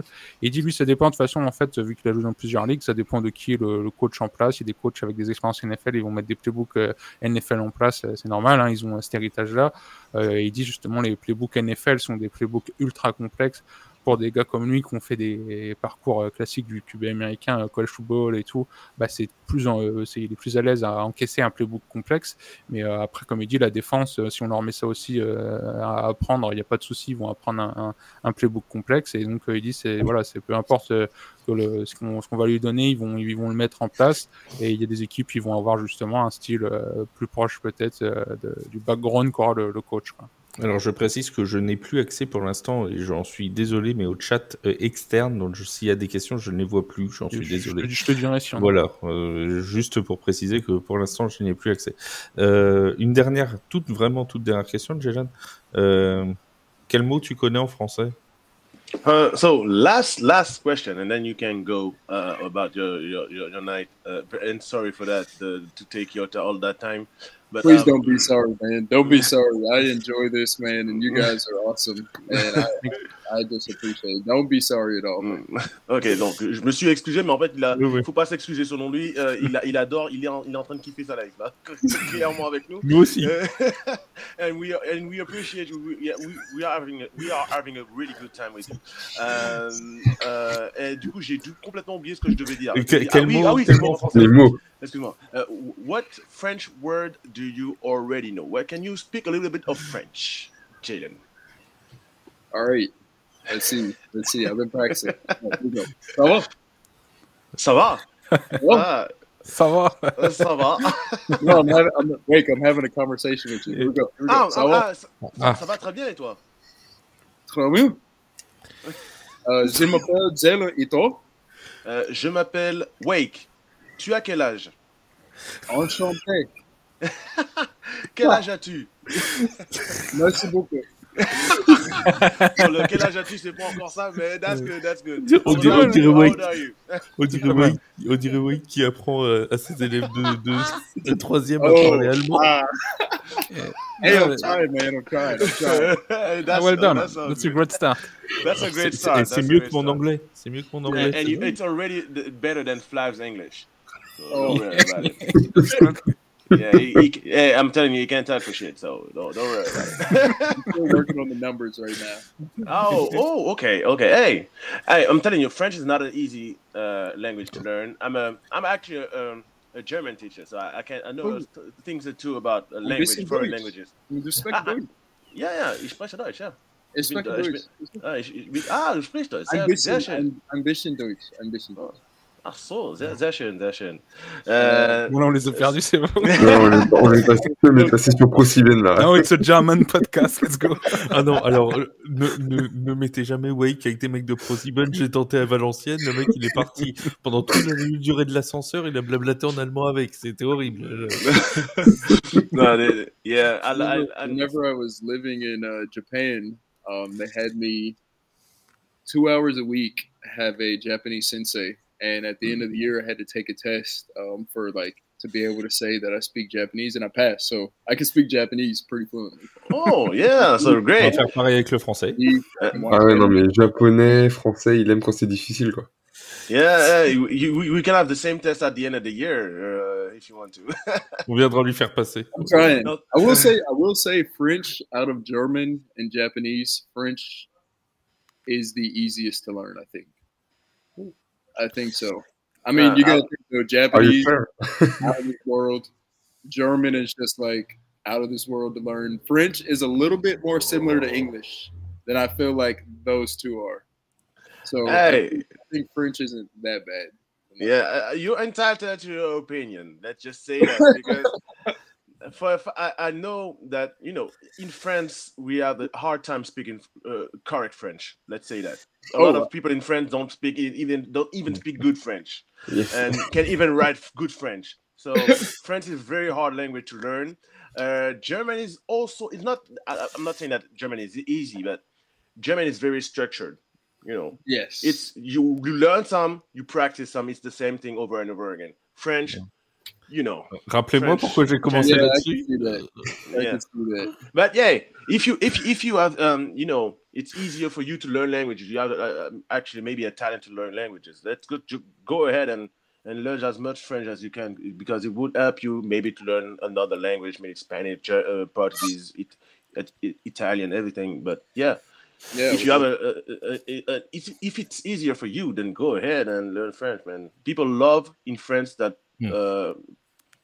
foreign people that are speaking French. People love that, Americans or Germans speak their language. So if you Juste are in comment France ça and va, you ça nous speak fait French, plaisir. I've heard that's that. what people like.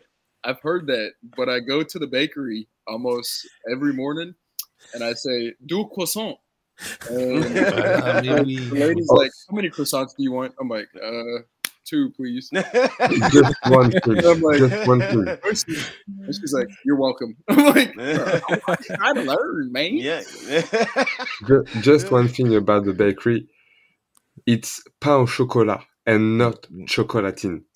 Okay. It's very important. Donc, Jalen, en fait, c'est un gars qui adore apprendre les langues. Je vais essayer de résumer.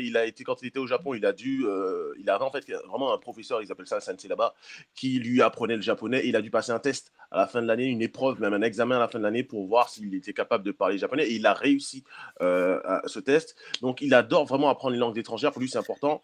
Et il essaie d'apprendre le français quand il va à la boulangerie. Alors, j'ai eu un petit débat avec lui. Pour lui, c'était où il pensait que... alors, il ne le sait pas encore, mais il pense que le français est plus facile à apprendre que l'allemand ou le japonais. Ce qui est vrai que le japonais, c'est vraiment compliqué avec tous les signes qu'ils ont.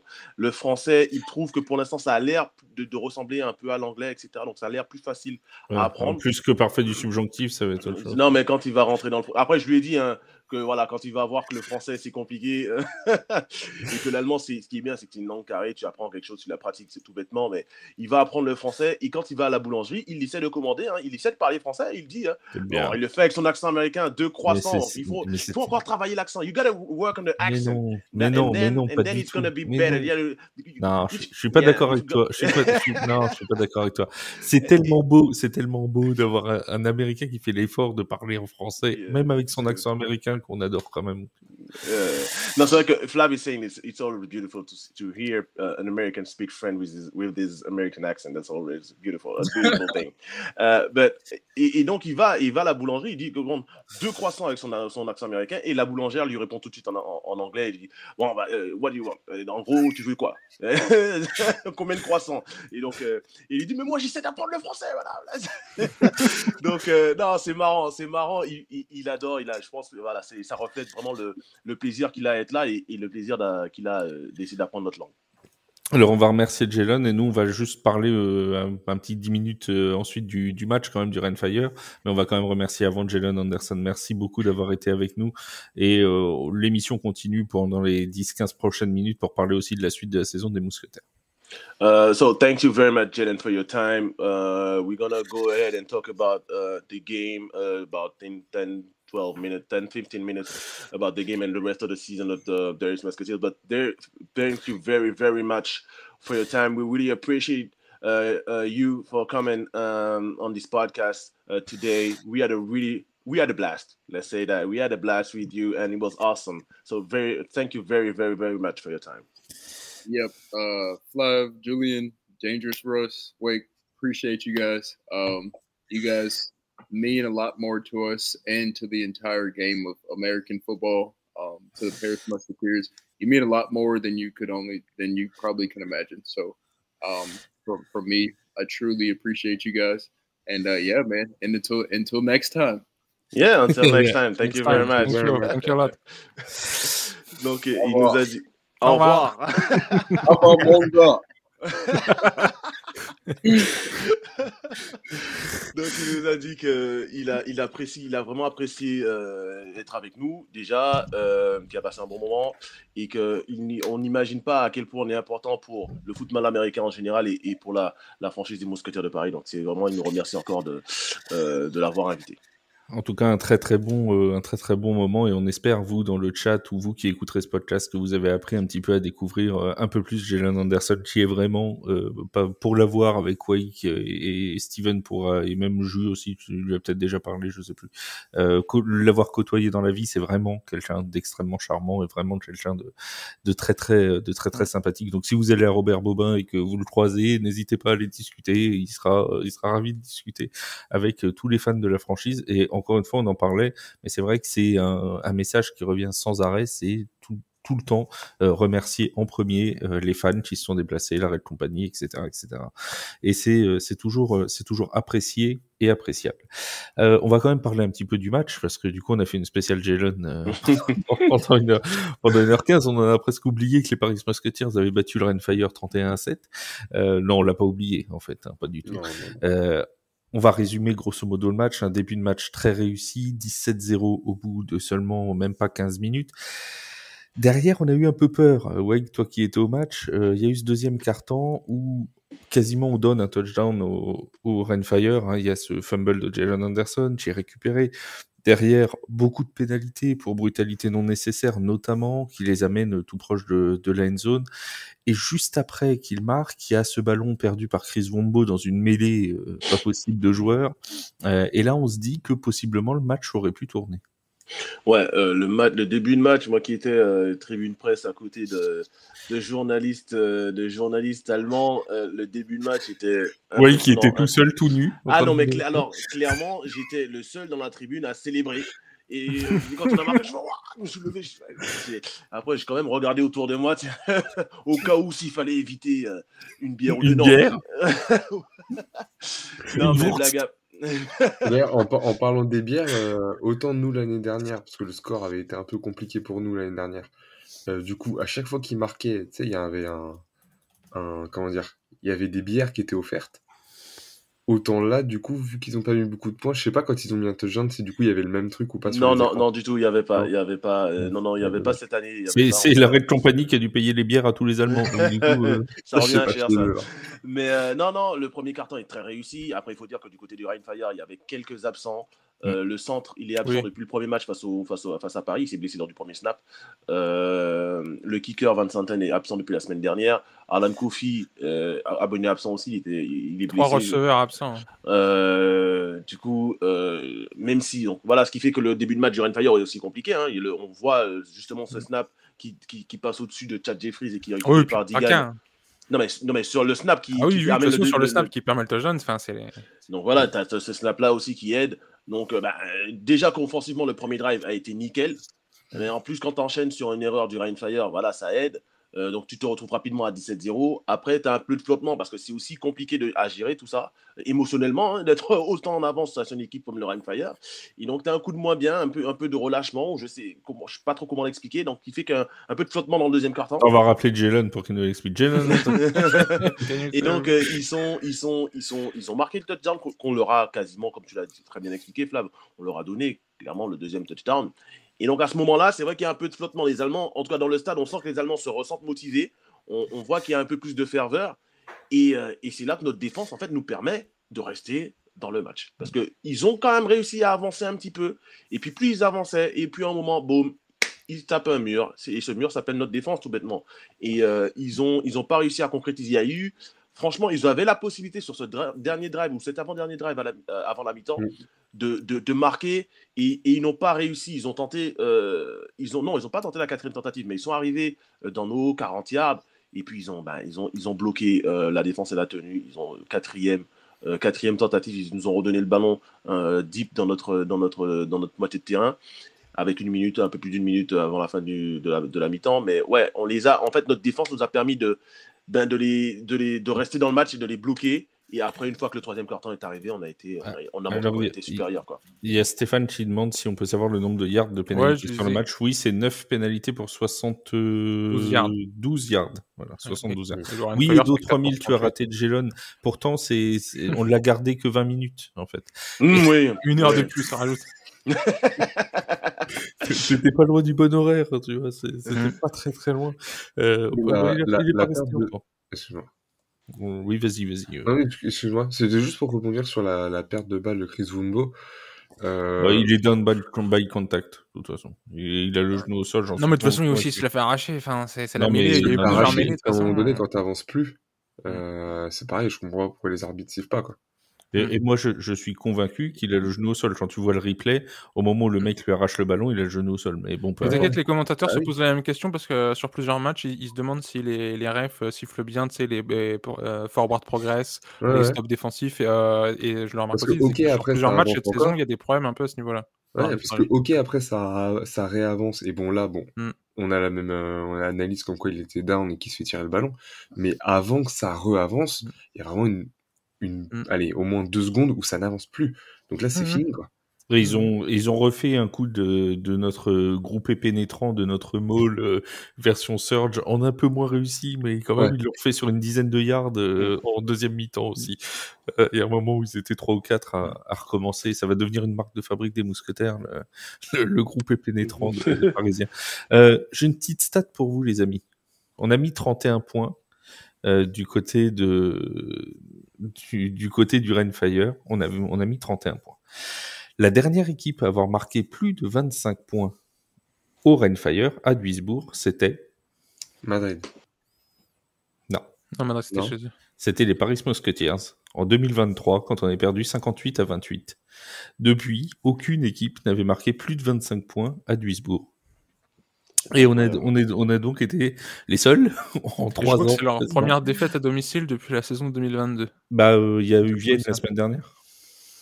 Ouais. Oui, enfin qu'ils enchaînent, c'était en pas tout cas, abusé, des ouais, défaites à domicile depuis 2022 et que back-to-back, et que en fait, ils avaient que 2 défaites sur 2023-2024, et là, ils en ont déjà 2 et d'affilée.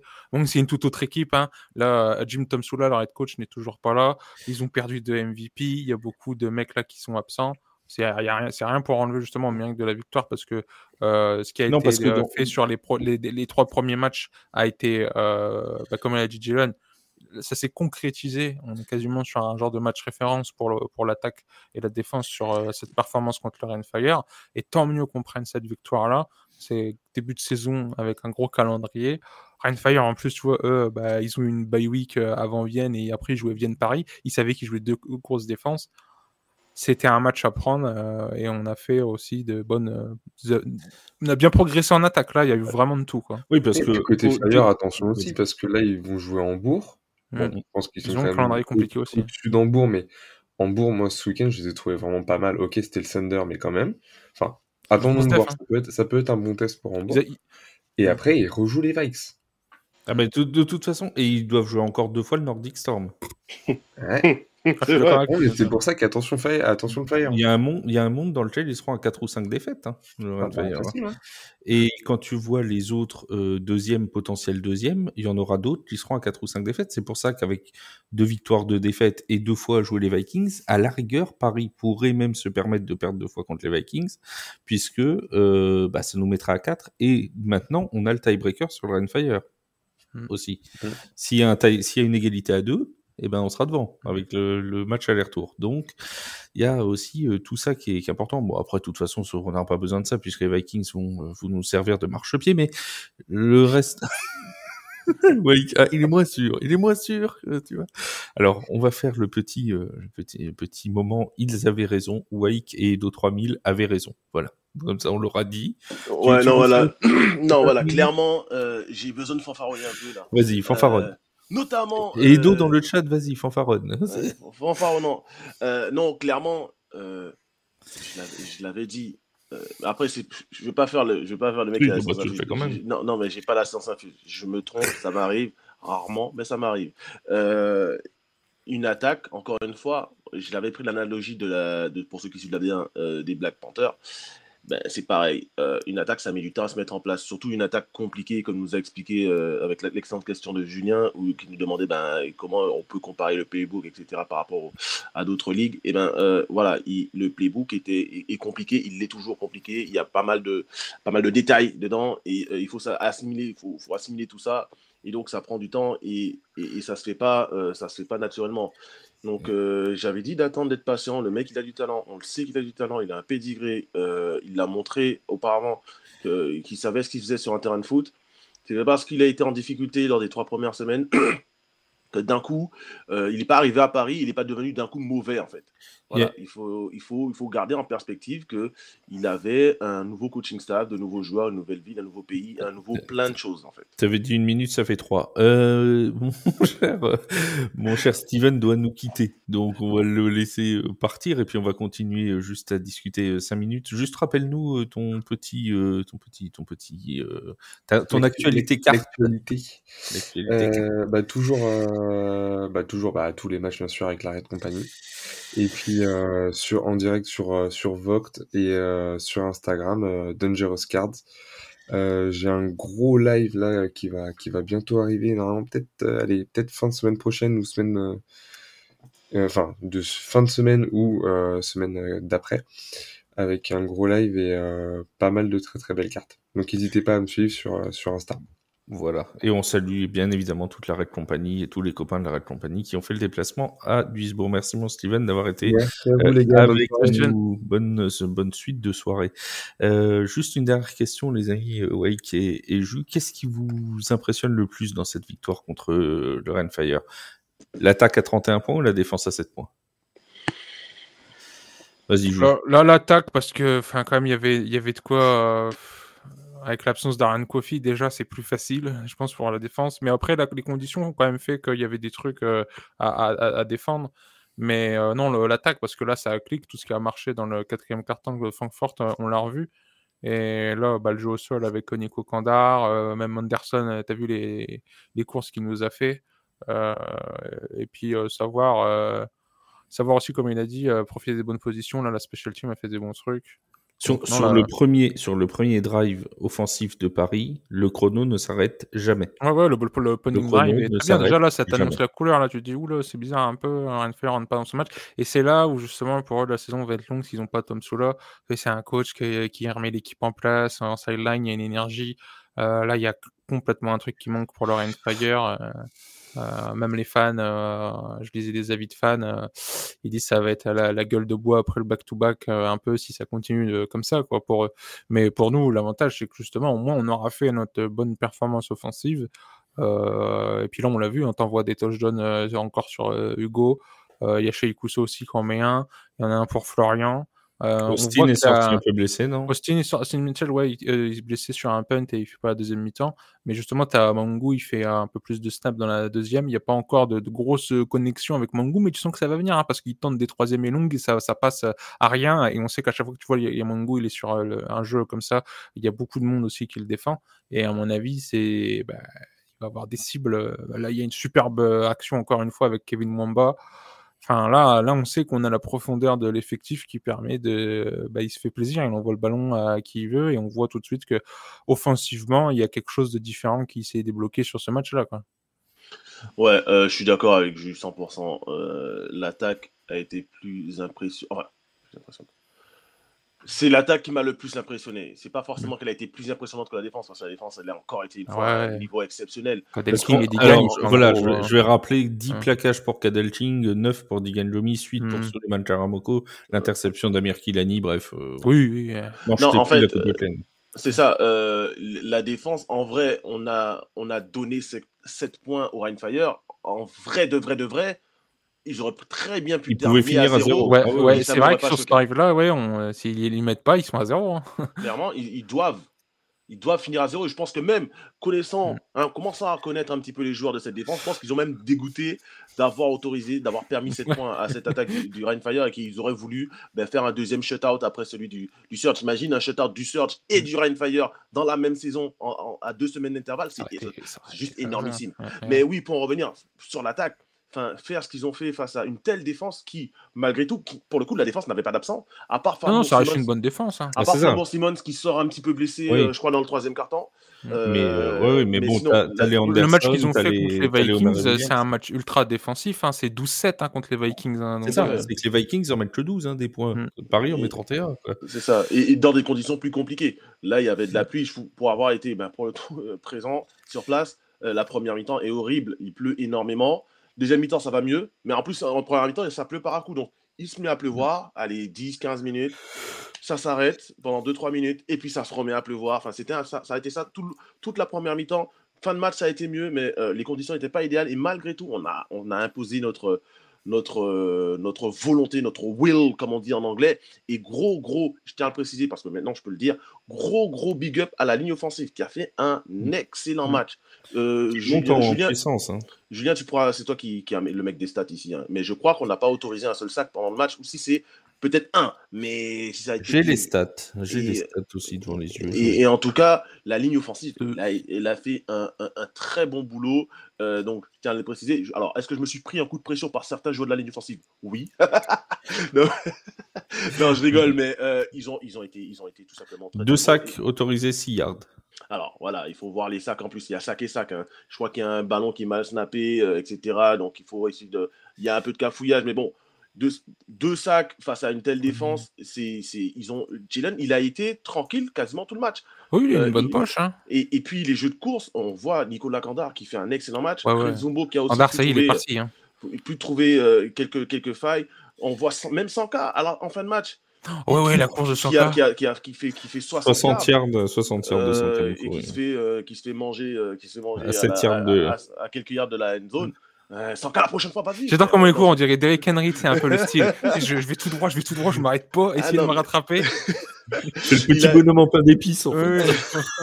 Après, il a dit qu'il était en manque de jus, il n'a pas pu aller jusqu'à la end zone. Mais en tout cas, dommage pour lui, mais on voit comment que cette ligne offensive a progressé au fur et à mesure, au fil des matchs. Premier match, c'est compliqué. Deuxième match aussi.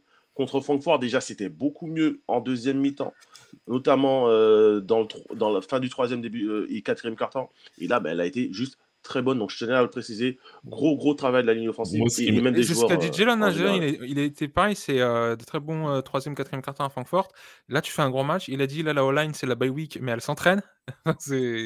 Moi, ce qui m'a fait mourir de rire, c'est juste après la course de Sanka Moukouri. On est donc sur les 7 yards du Rainfire. Ils ont plus qu'un seul temps mort et donc on se met en formation de victoire, genou au sol pour Jalen Anderson. Et le Rainfire prend un temps mort. Et donc t'as Jalen qui se retourne vers le Rainfire. Bon du coup, nous on va lancer le ballon. Hein. Si vous voulez en reprendre un, on va en remettre un. C'est pas un souci. Hein, Et à ce moment-là, moi j'ai rien vu de tout ça. Moi j'étais descendu. Je me dis bon, le match est fini. J'ai vu la course de 100K. Je me dis est-ce qu'ils vont encore tenter un jeu pour marquer? Donc j'ai regardé, j'ai vu qu'ils ont mis le genou au sol. J'ai vu le temps mort. Je suis ils sont ouf ou quoi? Donc je suis quand même descendu et en fait après tout le reste j'ai rien vu. Donc, après ils ont tenté de remarquer. Matisse finalement a raté le field goal quelques secondes. Le dernier qui change. J'étais aussi à Matisse qui met un 43 yards en field goal dans le match. Le snap est pas bon de toute façon sur le dernier field goal. Et il met un extra point de 47 aussi. Hein. Oui, un extra point, ouais. Non, mais faut le préciser. Hein. Il met un extra point de 47 extra point qui est plus loin que le field goal. Et ça aussi, tu fais bien d'en parler. Gros big up à lui. Parce que, bien évidemment, on a dû le critiquer la semaine dernière à cause de son kick-off raté sur le dernier drive de Francfort. Et il a rebondi, encore une fois, comme on le sait, comme il le fait d'habitude. Hein, s'il a une performance un peu moins bonne, le week-end d'après, il rebondit et on voit que il a les nerfs solides et que on est très chanceux de l'avoir dans notre effectif. Tout à fait. Non, il y a Nico qui a une question, pardon. Qui ou quoi a le plus progressé en attaque, diriez-vous? Est-ce que c'est la ligne? Oui, je pense que la ligne... la ligne, ouais. Quand tu joues une défense du Fire... je pense que la ligne, clairement... Grosse défense, donc là, non, c'était vraiment une leçon là, de football de la ligne.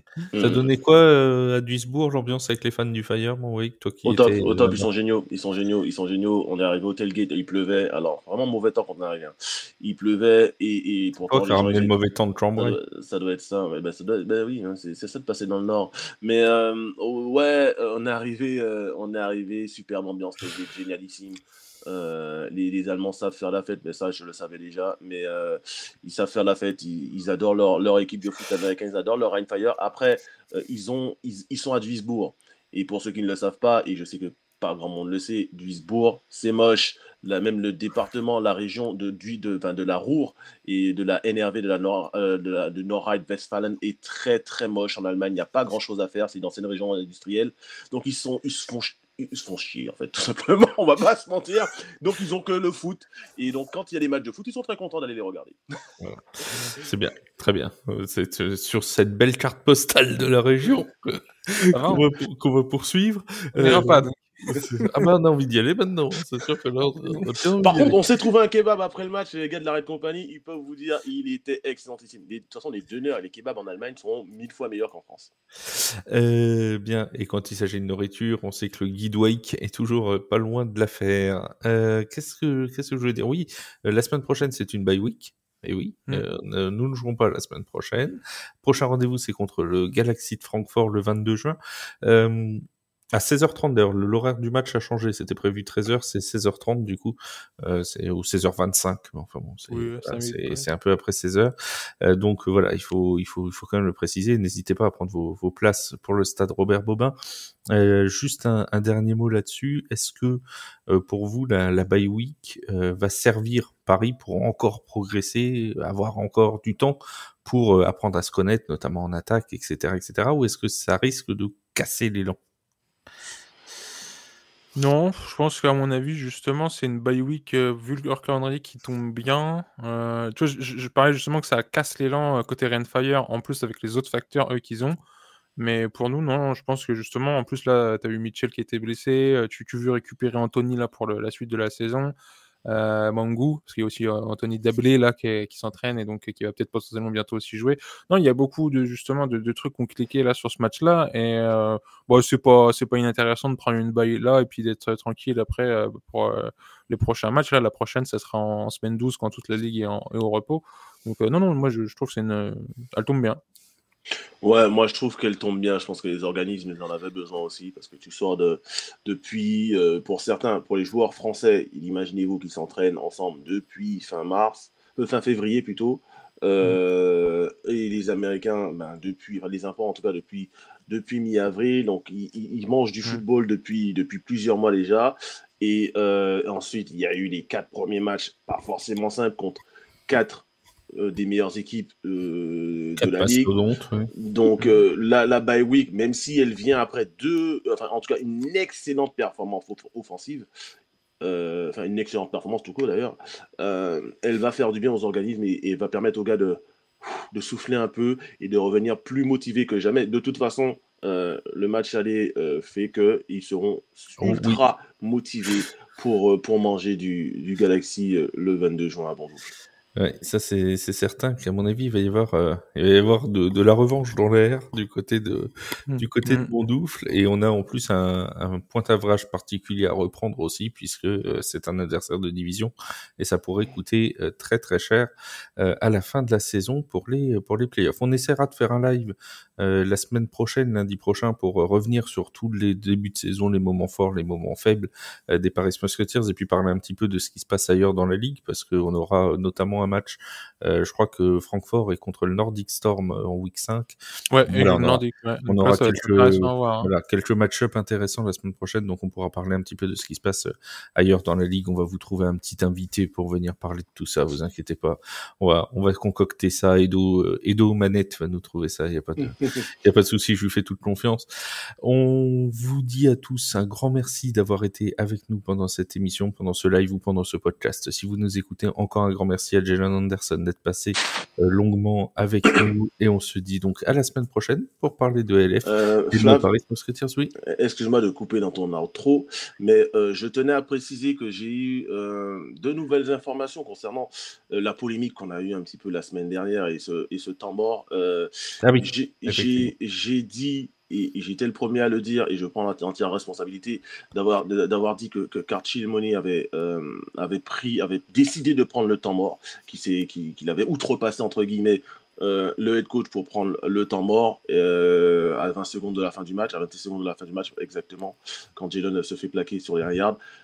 C'était faux. Voilà, je tiens à le dire, c'était faux. Donc mea culpa, il n'a pas pris le temps mort, hein, comme peuvent laisser penser les images.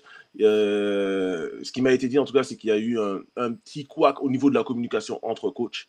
Voilà, que le temps mort a été appelé alors qu'il n'aurait pas dû. Et ça, voilà, les coachs en ont discuté après le match, ils ont mis tout ça à plat. Voilà, ils ont mis le point sur ce qui n'y allait pas, le doigt sur ce qui n'y allait pas, ce problème de communication. Jack Del Rio en a pris l'entière responsabilité d'ailleurs de ce qui m'a été dit. Et du coup, voilà, ils ont mis les choses à plat. Maintenant, ils savent comment s'organiser. Ils apprennent aussi à travailler ensemble. Et donc, ils ont pris les mesures nécessaires, en tout cas, pour que ce genre de situation ne se reproduise pas à l'avenir. Et donc, voilà, je tenais à préciser, à faire cette Tu as précision. tout à fait raison. Tu as tout à fait raison de le dire, parce que quand on dit n'importe quoi, que ce soit toi, moi ou n'importe qui d'autre dans ce podcast, il est bien de corriger, tout simplement, parce que ça nous arrive. Nous, on a les images qu'on a, et forcément, on a jugé au vu des images, et pas forcément, on n'était pas en sideline pour voir exactement tout ce qui s'était passé, donc tu fais très bien d'apporter cette précision. Du coup, donc je remercie une nouvelle fois tous ceux qui nous ont écoutés. On se retrouve pour de la NFL sur The Playoffs. Ce sera au milieu de semaine, ce sera jeudi. On parlera notamment de l'arrivée d'Aaron Rodgers du côté des Steelers. On parlera de Nick Chubb qui devrait signer chez les Texans, de Jair Alexander qui part des Packers. Bref, on fera un point sur la free agency actuellement. Et puis lundi prochain, donc 21h30, le live, votre rendez-vous ELF pour parler des Paris Musketeers. Merci encore à tous. Merci Ju, merci Wake. On se dit à la semaine prochaine. Salut tout le monde. Salut tout le monde. Salut.